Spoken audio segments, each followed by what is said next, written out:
오늘 강의 제목은 지역 환경 정책이 되겠습니다.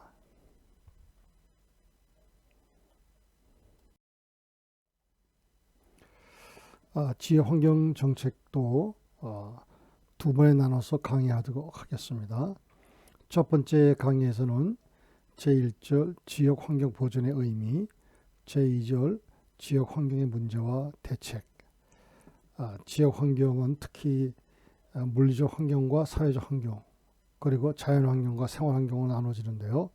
본 강의에서는 물리적 환경에 초점을 맞추어서 강의하도록 하겠습니다.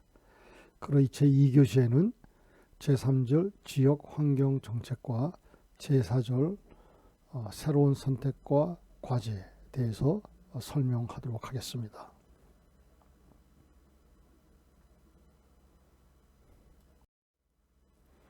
제1절 지역 환경 보존의 의미가 되겠습니다.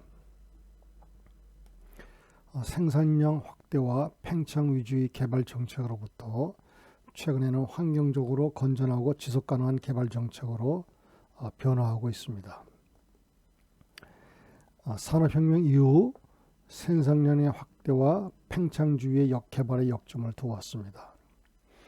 산업화 과정에서 환경 파괴의 문제는 결국에 인류를 궁극적으로 파멸에 이끄는 요인으로 지적되고 있습니다.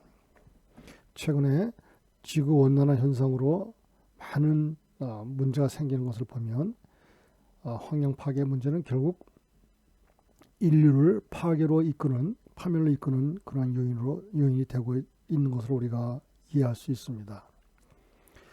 우리나라는 1960년대부터 성장 위주의 개발 정책을 채택했습니다. 성장 위주의 불균형 개발 정책을 채택했고 결국에는 최근에 와서 개발 정책과 환경 보존 정책에 심각한 갈등을 겪고 있습니다. 이제는 환경적으로 건전하고 지속 가능한 개발에 대해서 많은 관심을 갖게 되었습니다.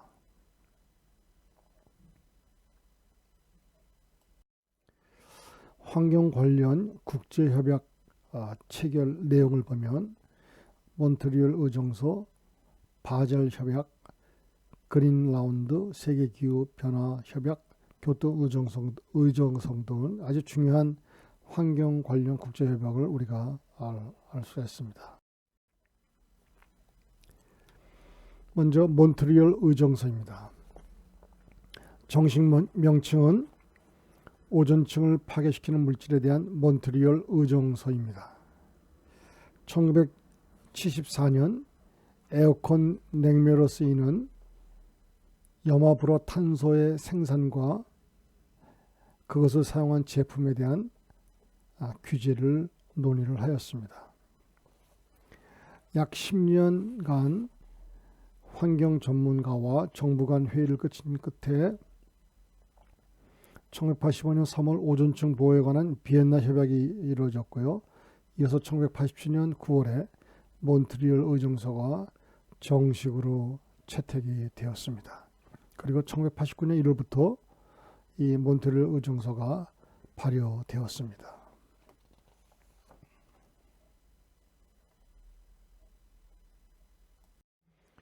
두 번째는 바젤 협약이 되겠습니다. 바젤 협약은 유해 폐기물의 국가 간 교육을 규제하는 내용의 국제협약입니다. 1987년에서 1988년 사이에 이탈리아의 유해 폐기물 4,000톤이 나이지리아의 코코항에 반입되는 것을 비롯해서 선진국과 후진국 간의 폐기물 거래가 문제가 되자 국제사회는 이를 막기 위해서 바젤 협약을 채택했습니다.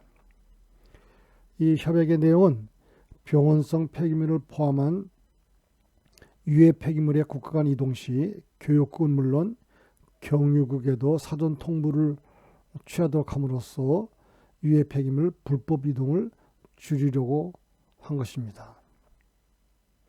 이 바젤 협약은 아프리카 등 77 그룹이 주도적인 역할을 하였습니다.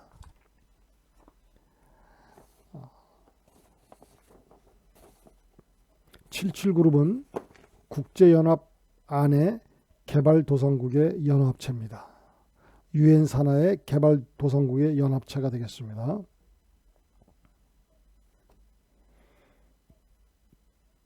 국제연합 하부 기구 중의 하나로서 개발도상국을 대상으로 경제적으로 이익을 얻고 선진국으로 갈 수 있는 발판을 다지기 위해서 만들어진 기구입니다. 지금 현재는 약 134개국이 가입되어 있습니다. 많은 개발도상국들이 새롭게 이 그룹에 참여함으로 해서 7줄 그룹이 지금은 약 134개의 국가가 가입되어 있습니다.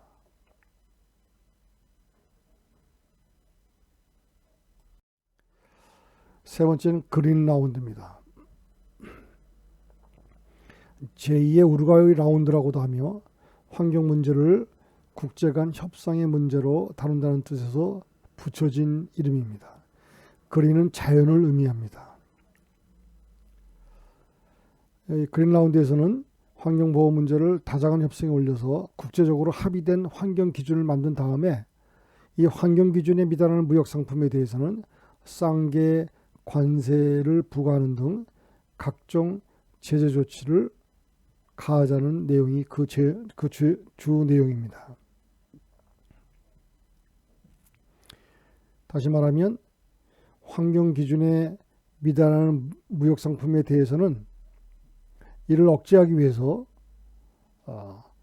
관세를 부과하자는 그런 내용이 되겠습니다.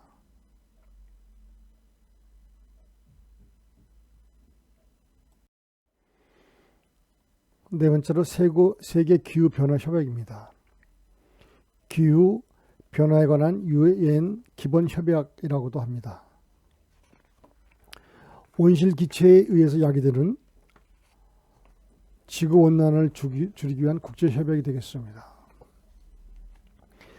기후변화 현상은 지구온난화 현상 때문에 나타나는 것이라고 보고 있습니다. 다시 말하면 지구 평균 기온이 상승하고 해수 온도가 상승하고 해수면이 상승하고 그리고 계절마다 불규칙적인 변화가 생기고 생태계에 이상기후가 생기는 것은 모두 다 지구온난화 현상 때문에 생기는 것으로 보고 있습니다. 세계기후변화협약은 1992년 6월에 브라질의 리우에서 리우 회의에서 채택되었고 1994년 3월 21일에 발효되었습니다.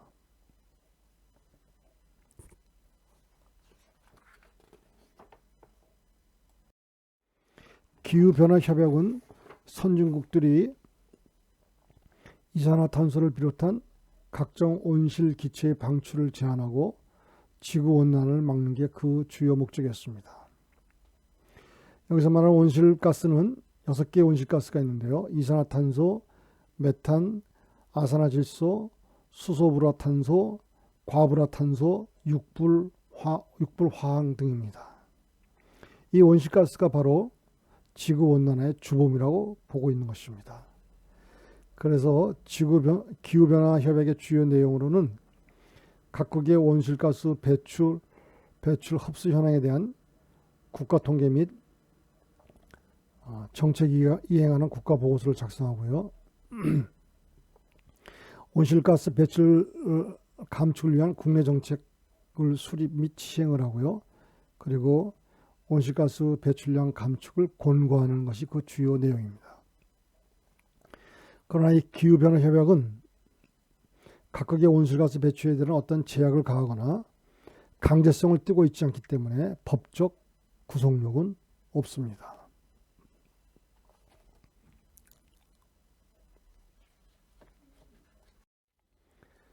다섯 번째는 교토 의정서입니다.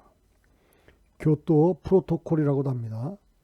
지구온난화 규제 및 방지를 위한 국제협약인 기후변화협약의 구체적인 이행방안으로서 선진국의 온실가스 감축 목표치를 규정하고 있습니다. 좀 전에 설명한 기후변화협약이 구체적으로 이행되기 위해서 그 이행방안으로서 선진국의 온실가스 감축 목표치를 규정하고 있습니다. 온실가스 감축을 해야 할 의무 이행 대상국으로는 약 37개국이 되겠습니다. 오스트레일리아, 카나다, 미국, 일본, 유럽연합 등 약 37개국 정도가 되겠고요. 그리고 이들 대상국들이 의무 이행을 하도록 하기 위해서 배출권 거래 제도를 도입을 하였습니다. 배출권 거래 제도, 에미션 트레이딩 제도가 되겠습니다. 온실가스 배출권 거래제라고 얘기도 합니다. 온실가스를 뿜어내는 업체들의 매년 배출할 수 있는 활당량을 부여해 남거나 부족한 배출량은 사고 팔 수 있도록 하는 제도가 되겠습니다. 온실가스를 적게 배출해 활당량이 남은 기업은 초과 배출한 기업의 배출권을 팔 수가 있습니다. 배출권 거래제 또는 탄소 배출권 거래제라고도 합니다. 6대 온실가스가 감축 대상이고 당사국은 이 온실가스 감축을 위해서 과감한 정책과 조치를 취하도록 하였습니다.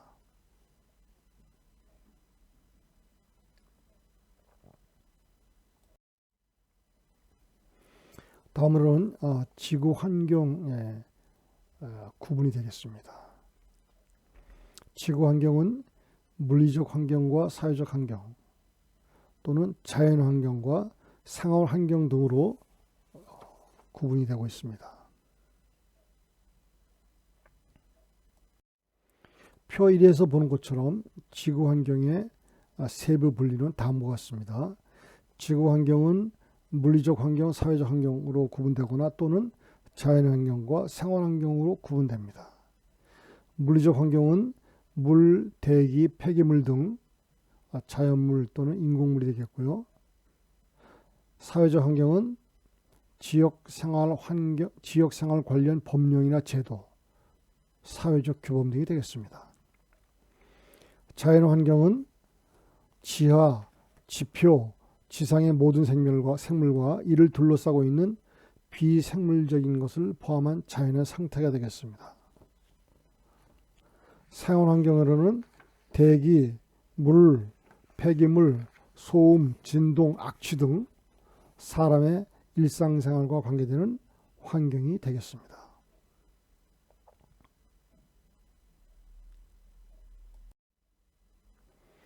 물리적 환경과 사회적 환경의 관계를 보게 되면 이 물리적 환경과 사회적 환경은 별개로 존재하는 것이 아니고 물리적 환경의 변화가 사회적 환경에 영향을 주고 또 사회적 환경도 물리적 환경에 영향을 주고 받는다고 할 수 있습니다.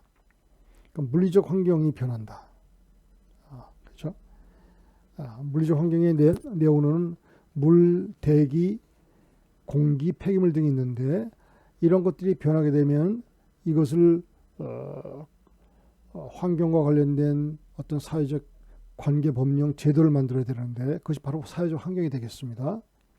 그래서 물리적 환경의 변화가 사회적 환경에 영향을 주고 또 사회적 환경인 관계 법령 제도의 변화가 물리적 환경의 변화에 또 영향을 줄 수도 있습니다. 이처럼 물리적 환경과 사회적 환경은 상호 영향을 주고받는 관계라고 할 수 있겠습니다. 본 강의에서는 물리적 환경, 즉 물, 대기, 폐기물 중심으로 논의하게 되겠습니다.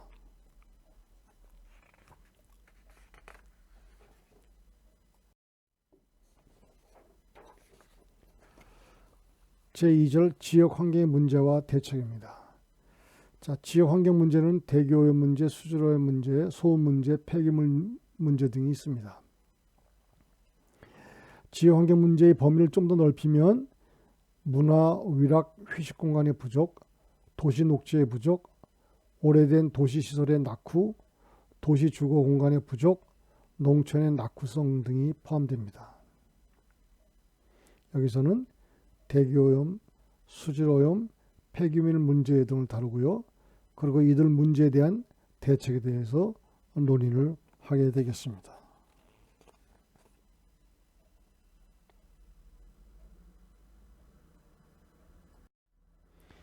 먼저 대기 오염의 문제와 대책입니다. 대기 오염의 원인은 자연적 원인과 인위적 원인으로 구분될 수 있고요. 자연적 원인은 화산 폭발, 산불 등이 되겠고요. 인위적 원인은 공장의 매연, 난방연료의 연기, 차량의 배기가스 등이 되겠습니다. 대기 오염은 급속한 산업화, 공업화, 그리고 인구와 산업시설의 밀집적인 도시 산업 지역에서 매우 심각합니다. 특히 자동차의 급증으로 대기 오염 문제는 더욱더 심각해지고 있습니다.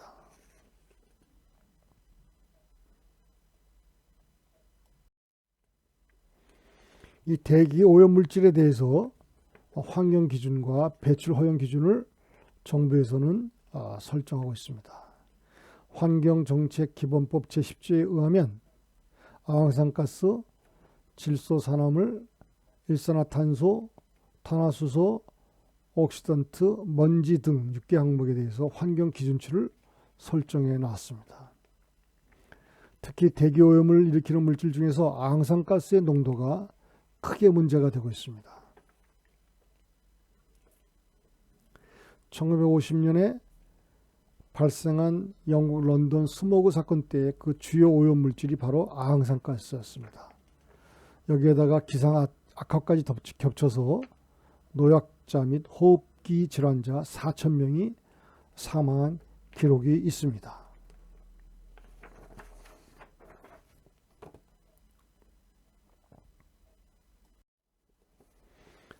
대기질 개선 대책입니다.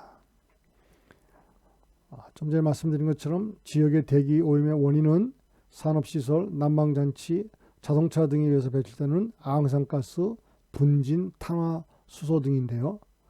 이 대기질의 개선 대책으로는 청정연료 LNG 가스의 공급량 확대, 자동차 매연 농도 기준을 강화시키는 것, 악영상가스 오염도를 낮출 수 있는 황화문양 허용 기준 강화, 대기오염 상시 공개 제도 활성화, 이런 것들이 대기질의 개선 대책이 될 수 있고요.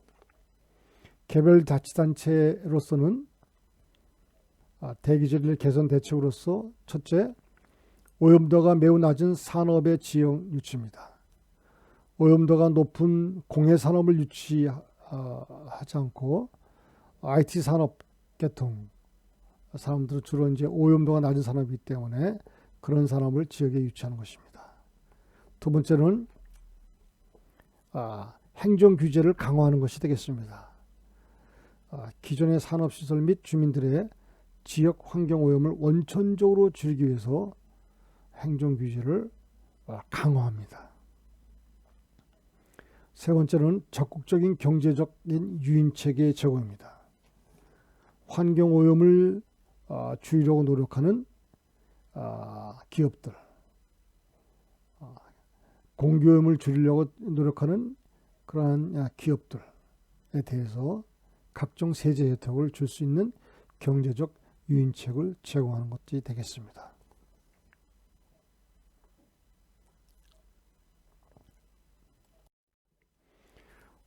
두 번째는 수질 오염 문제와 대책이 되겠습니다. 수질 오염의 문제에 대해서는 수질 오염의 원인은 생활화수, 산업폐수, 기타 농축산 폐수 등이 되겠습니다.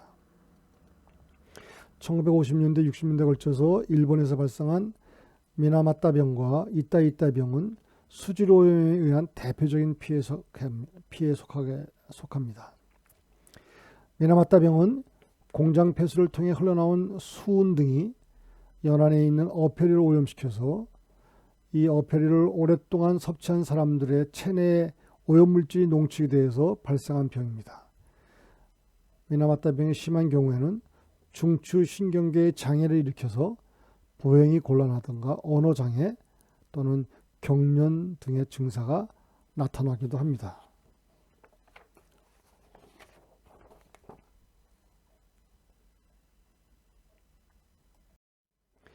이따이따병은 광업소의 폐수 속에 함유된 카드뮴이 농작물과 식수를 오염시켜서 이를 장기간 섭취한 지역의 주민들이 나타나는 질병입니다. 신장 기능장애, 칼슘 대사 장애로 인한 신경통, 골연화증 등의 증세를 보이게 됩니다. 이따이따병은 미나마따병과 함께 일본의 4대 공해병 중에 하나인데요. 뼈가 물러지며 조금 움직이는 것만이라도 조금 움직이기만 해도 골절이 일어나서 환자가 아프다 하는 데서 병의 이름이 붙여졌습니다. 아프다는 일본어로 이따이 되기 때문에 우리가 이따이따 병으로 이렇게 이름이 붙여졌습니다.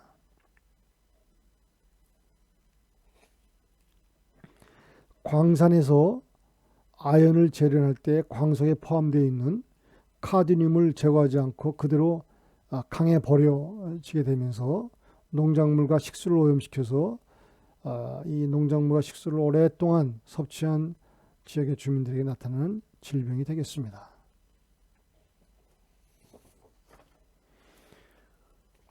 그렇다면 수질 보존 대책이라는 것은 어떤 것이 있을까요? 수질 보존 대책으로는 종말 처리 시장을 확충하는 것입니다. 하수, 공단 폐수, 분뇨나 축산 폐수, 농공단지의 공동 폐수 등을 처리하기 위한 종말 처리 시설을 확충하는 것이고요. 두 번째는 수질 관리를 위한 정보 관리 시스템을 확충하는 것입니다. 수질 관리를 위한 각종 정보 관리 시스템을 확충을 해서 수질을 보존할 수가 있는 것이고요. 그리고 시민 감시자로서의 시민의 역할, 또 시민 단체의 역할을 강화하는 것이 그 대책이 되겠습니다.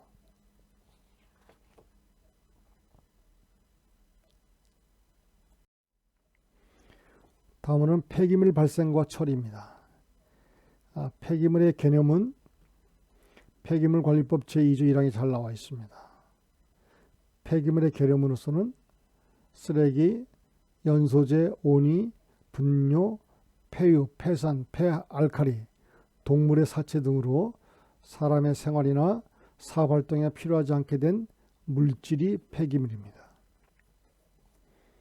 쓰레기, 연소재는 소각하고 남은 소각재가 되겠고요. 온이는 우리가 슬러지라고도 합니다.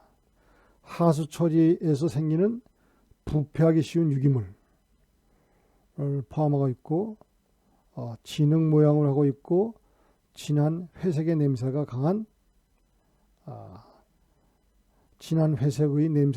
침전물이 되겠습니다. 온이.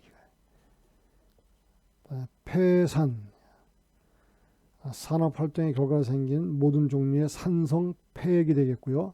폐알칼리는 산업장 폐기물의 일종으로 사업활동의 결과로 생긴 알칼리성 폐액이 되겠습니다.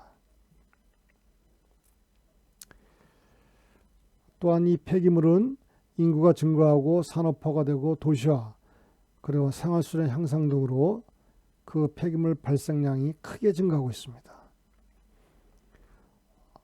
이러한 폐기물을 처리할 매립지와 처리 시설이 부족해서 수질이 오염이 되고 토양을 오염시키고 대기가 오염되고 생태계가 파괴되는 등 심각한 문제가 야기되고 있습니다.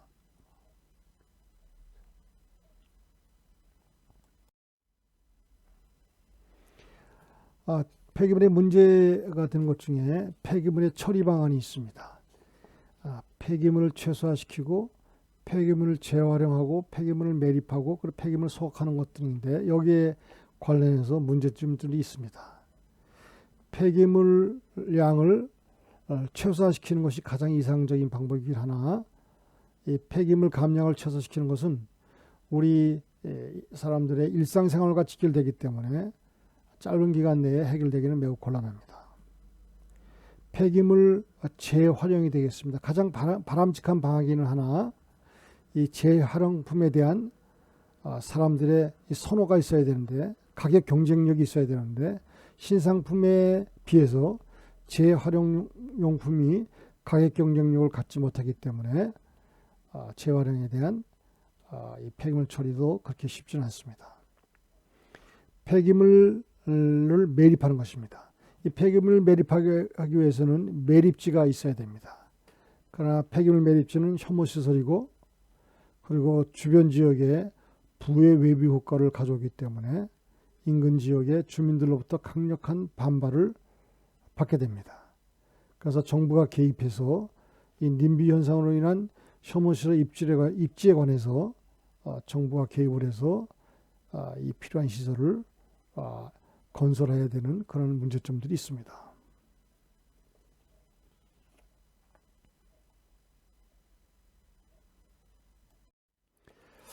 폐기물 관리 대책입니다. 이 폐기물을 배출하는 행위는 엄청난 사회적 비용을 가져오게 됩니다. 그래서 이 폐기물 문제를 처리하기 위해서는 사전적 규제와 사후적인 규제가 있고요. 또 행정 규제와 경제 규제가 있습니다. 행정 규제는 폐기물 배출 억제를 위한 공권력을 이용한 규제가 되겠고요.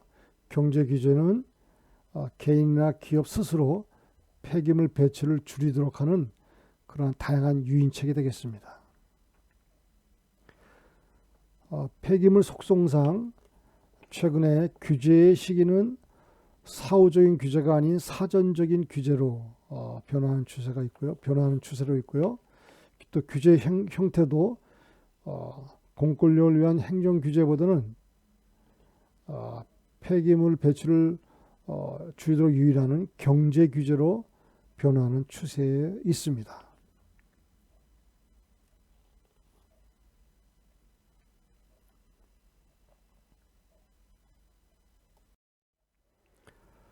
그림 26-1을 보시면 환경오염 규제 방식의 변화입니다.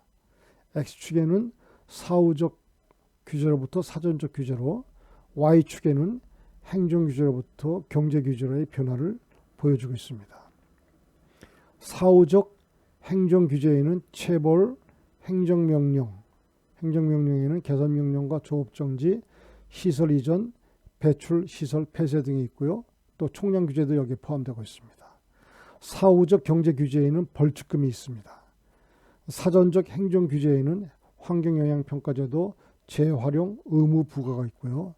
사전적 경제적 규제에는 오염 유발 부담금, 폐기물 예치금 제도, 배출 부과금, 제품 부과금, 오염 배출권 거래 제도 등이 있습니다.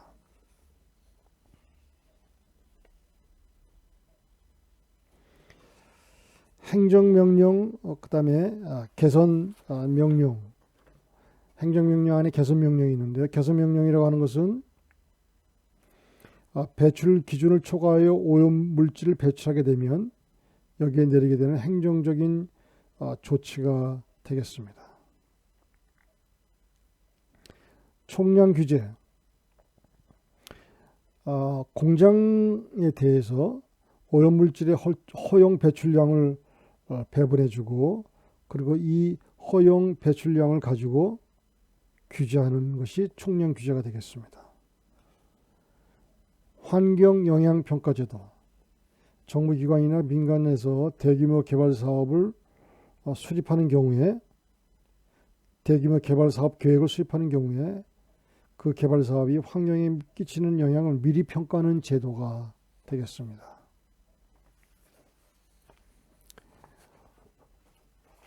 오염 유발 부담금,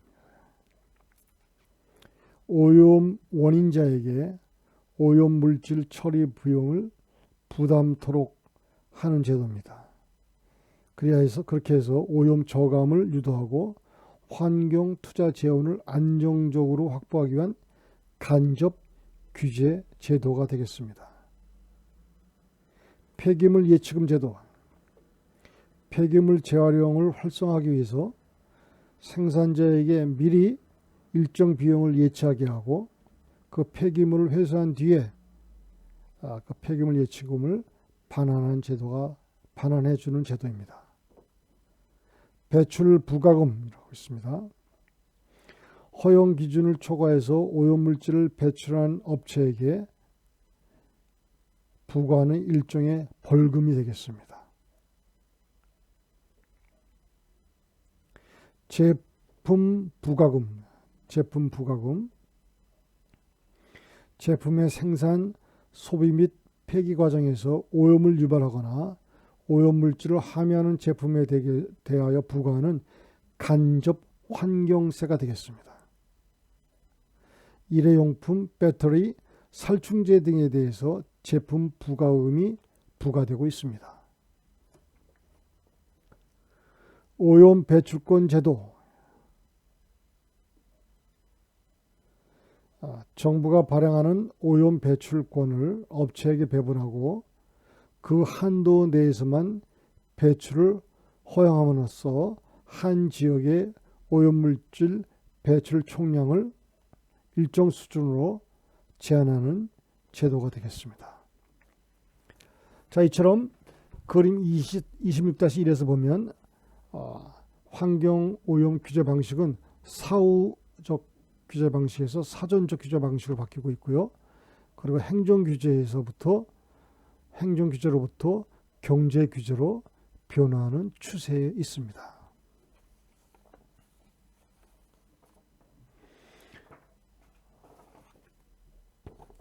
지금까지 지역환경정책의 첫 번째 시간으로서 제1절 지역환경 보존의 의미, 제2절 지역환경의 문제와 대책, 지역환경 중에서도 물리적 환경인 물과 대기와 폐기물의 문제와 대책에 대해서 설명을 드렸습니다. 이상으로 제1교시를 마치고요. 잠시 쉬었다가 제2교시를 갖도록 하겠습니다. 수고하셨습니다.